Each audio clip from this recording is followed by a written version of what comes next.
नमस्कार दोस्तों। राहुल गांधी की राजनीति डरा रही है मौजूदा उस सत्ता को जो सत्ता कहती थी मैं एक अकेला, जो कहती थी मैं 56 इंची, उसको डरा रही। राहुल गांधी की राजनीति डरा रही है उस तानाशाह को जो अपने से आगे किसी को समझता नहीं था, जो सबको झुका देने सबको खरीद लेने की बात करता।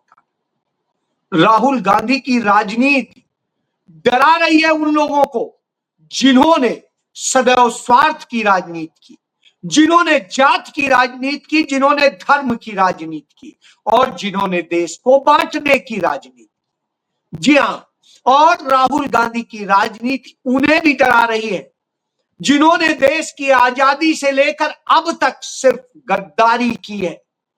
देश के साथ, देश के नागरिकों के साथ, देश के संसाधनों के साथ और देश के भविष्य के साथ। तभी राहुल गांधी पुणे पहुंच जाते हैं और वहां जाकर के वो कहते हैं हां मैं बायस्ड हूं, मैं बायस्ड हूं महिलाओं के लिए, मैं बायस्ड हूं लड़कियों के लिए, मैं बायस्ड हूं क्योंकि यही तो है जो सबसे बड़ी ताकत है।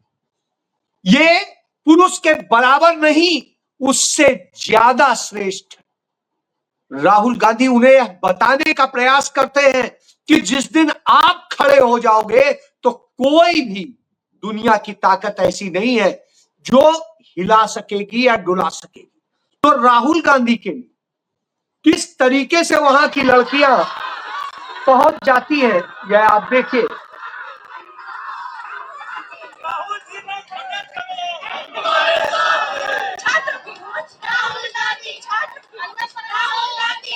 तो आप देखिए लड़कियां, महिलाएं जो भी है, मतलब जंजी है ये, और ये सारी लड़कियां आज पूरा लगातार भरती जा रही हैं और चली आ रही हैं और जिस तरीके से आ रही हैं आप देखिए वो संघर्ष का जो स्थिति है वो देख के कि राहुल गांधी के लिए वो पागलपन, वो उतावलापन आपको देखने को मिलेगा। तो राहुल गांधी खुद एक फोटो शेयर करते हैं गर्ल पावर पुणे। ये देखिए, ये वो पुणे पहुंचते हैं और वैसे ये फोटो शेयर करते हैं। वो बताते हैं किस तरीके से हम इसके लिए तन के खड़े, लड़कियों को पूरा इंसाफ मिलेगा और अवसर भी मिलेगा। हम वह देना चाहते हैं, हम उन्हें आगे बढ़ाना चाहते हैं, हम उनके साथ में कोई समझौता करने के पक्ष में नहीं। यही तो एक ताकत है, जो ताकत डरा रही है लगातार कि राहुल गांधी तुम संघर्ष करो, हम तुम्हारे साथ हैं। तो अब उनकी पूरी कांग्रेस, ये आप देखिए, ये लखनऊ में कांग्रेस पार्टी, यूथ कांग्रेस और उनके लोग जो है प्रोटेस्ट कर रहे हैं। यही राहुल गांधी की नई राजनीति, यही तो डरा रही है नरेंद्र मोदी को, क्योंकि राहुल गांधी की नई राजनीति किसी को बख्श नहीं रही है, किसी को वो नहीं कर रही है। तो अब आप समझ लीजिए इस तरह से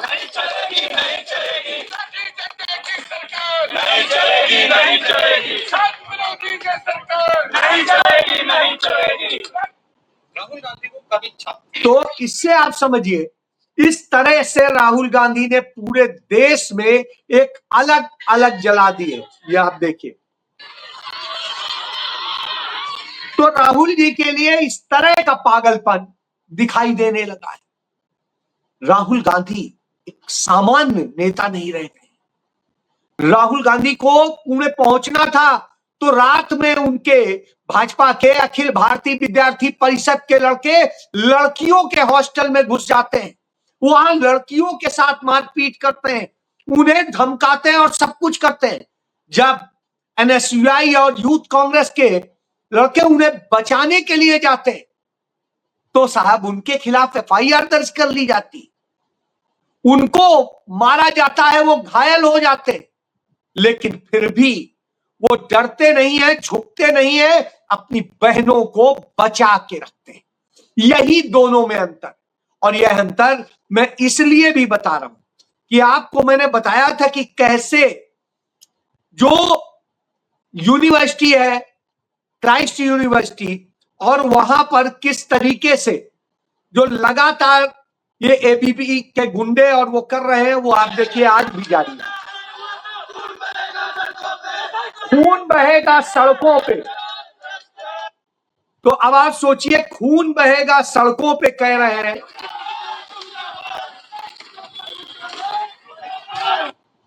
तो इस तरीके से ये लड़के क्राइस्ट यूनिवर्सिटी के भीतर घुस करके इस तरह उपद्रव कर रहे हैं, वहां के बच्चों की पढ़ाई को खराब कर चुके हैं।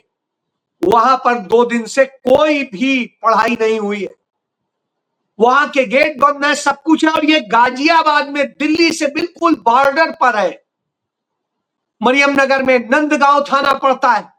लेकिन जो यूपी में भोगीनाथ बैठा है उसको कोई फिक्र नहीं है, और यूपी की पुलिस तो वैसे ही गुलाम बन चुकी है। तो गुलामों वाली पुलिस, उसके थानेदार हाथ जोड़ के गिड़गिड़ाते, कन्नौज में वहां का एसएचओ हाथ जोड़ के गिड़गिड़ा रहा होता है इन जो है भगवा आतंकियों के सामने, और कहता है मैं कम बड़ा नहीं हूं, मैं भी बहुत बड़ा सनातनी हूं, मैं ये हूं, मुझे 100 जूते मार लो।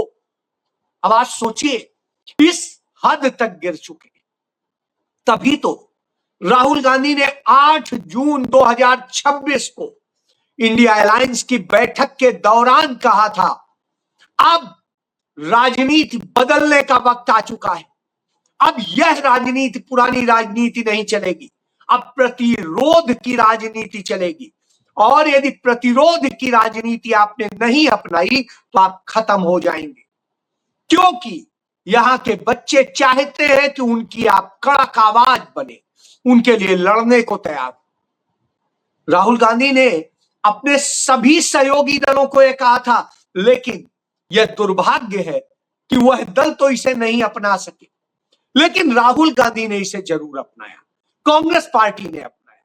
तो देश के कोने कोने में, जयपुर में भी देखने को मिला, जयपुर में भी जैसे लखनऊ में राजभवन का घेराव किया कांग्रेस के लोगों ने, वैसे ही जयपुर में था। जयपुर में जिस तरीके से इन्होंने सारी चीज की थी, और वहां पर लड़कों की जो होती है यूनिवर्सिटी में क्या कहते हैं, चुनाव होते हैं और सब कुछ होते हैं, उसे वो किया हुआ था, उसको लेकर के वहां पर एनएसयूआई और यूथ कांग्रेस के लड़कों ने वहां पर विरोध किया। और इसी तरीके का उनका विरोध देखने को मिलता है बाकी और तमाम राज्यों। यही प्रतिरोध की राजनीति, यह बताने के लिए इसीलिए राहुल गांधी एक एफआईआर दर्ज कराने खुद पहुंच गए थे थाने, और थाने पर जाकर के उन्होंने प्रतिरोध किया था। और वह जो प्रतिरोध किया था उसका वीडियो बड़ा अच्छा खुद राहुल जी ने खुद शेयर किया, उसको देखना चाहिए कि किस तरह से। देखिए मैं आपको थोड़ा सा दिखाता हूं।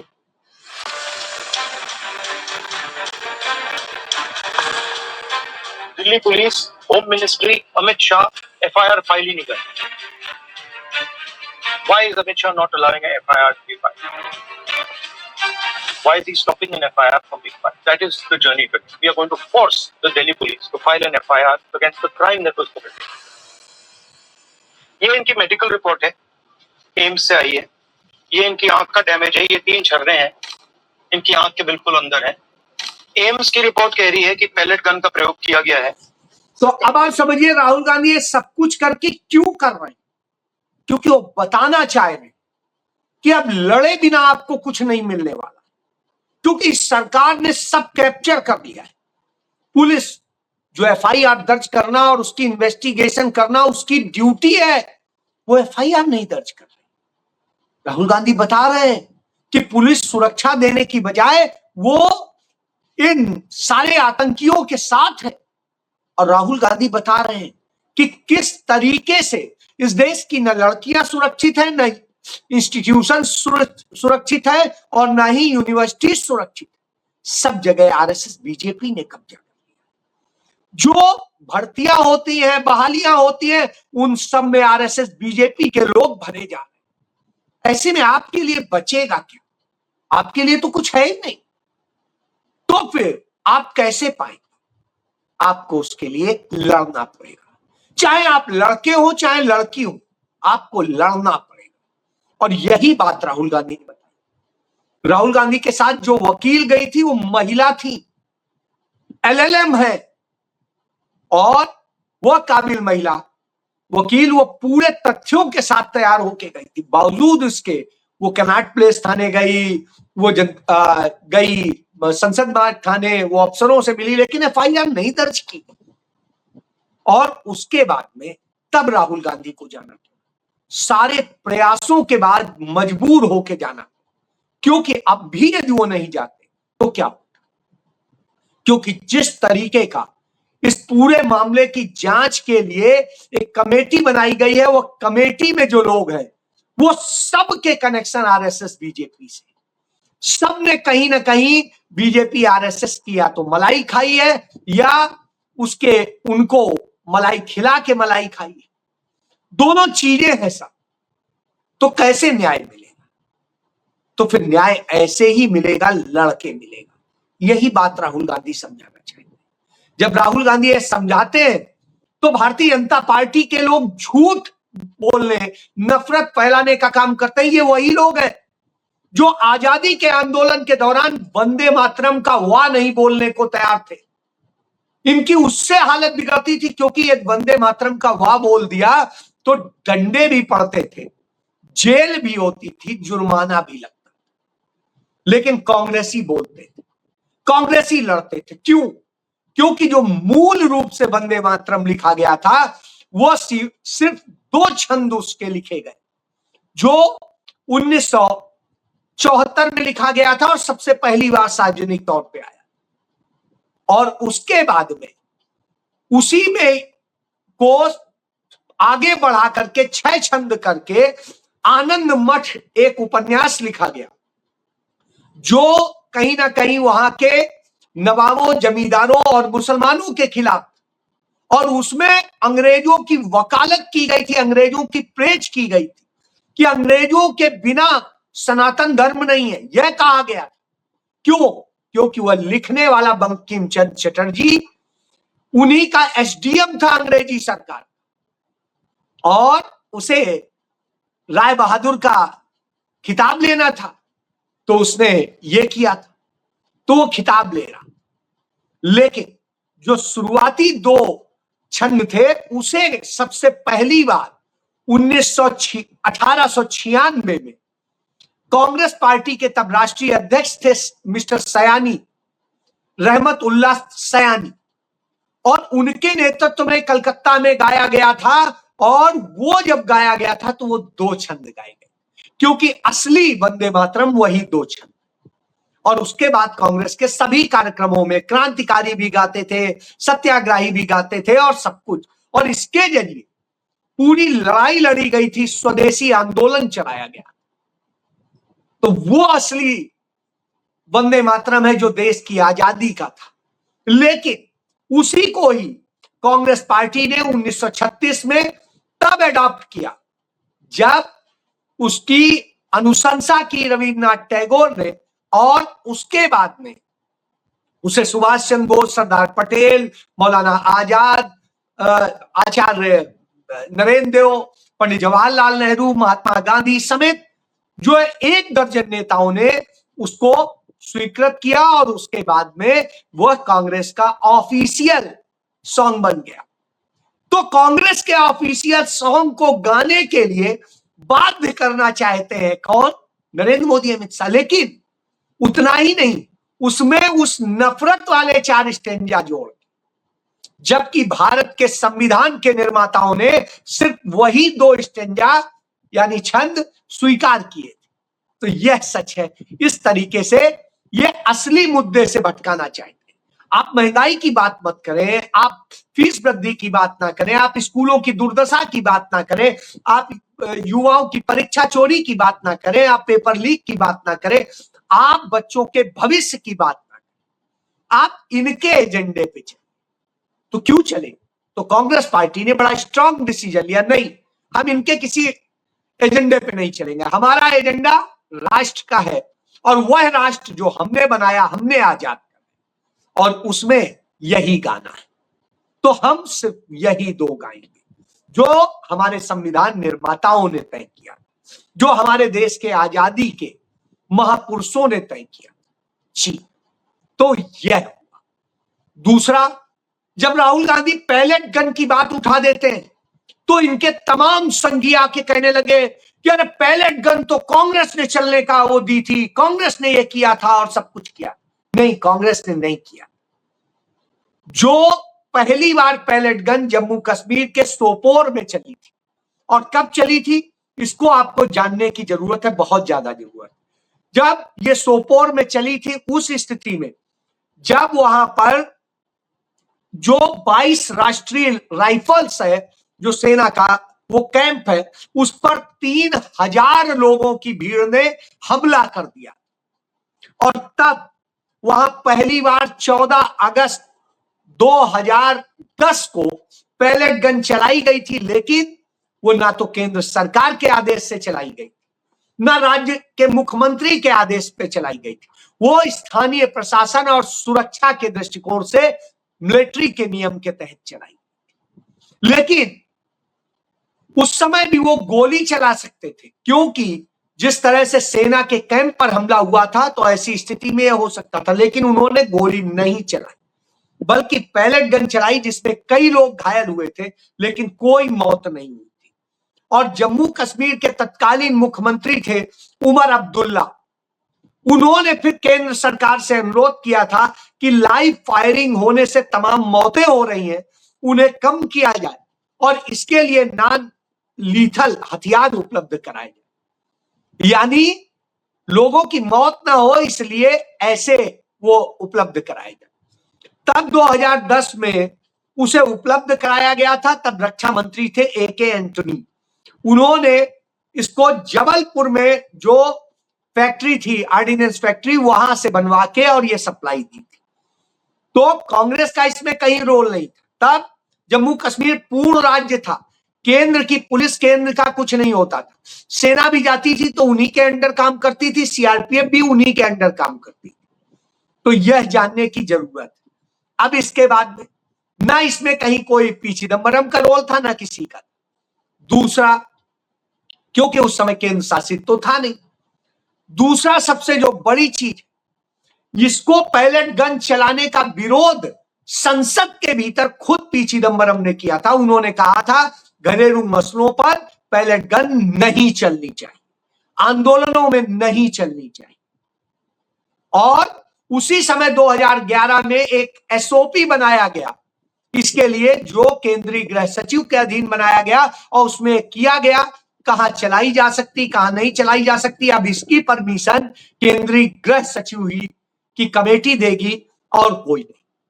उसके बाद में 2016 में जब मुफ्ती जो है मुख्यमंत्री थी, नरेंद्र मोदी और भाजपा की ज्वाइंट सरकार थी, उस सरकार में वहां पैलेट गन चलाए जाने की अनुमति दी गई।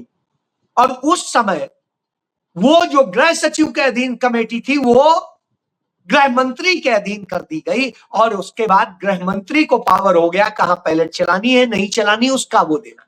इसीलिए राहुल गांधी कह रहे थे कि पैलेट गन चलाने का आदेश जो है अमित शाह ने दिया, और यदि अमित शाह ने नहीं दिया तो नाकारा है।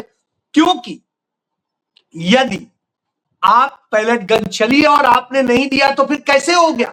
क्योंकि दिल्ली में तो पैलेट गन चलाई नहीं जा सकती, उसका कोई स्टैंडिंग ऑर्डर नहीं, यानी दूध का दूध पानी का पानी है। इसीलिए FIR ये नहीं दर्ज कर रहे, क्योंकि ये होगा तो वो सारे तथ्य, वो सारी चीजें सामने आएंगी, और जिसकी तरफ से FIR होगी उसे उस कमेटी को बुलाना ही पड़ेगा, सुनना ही पड़ेगा।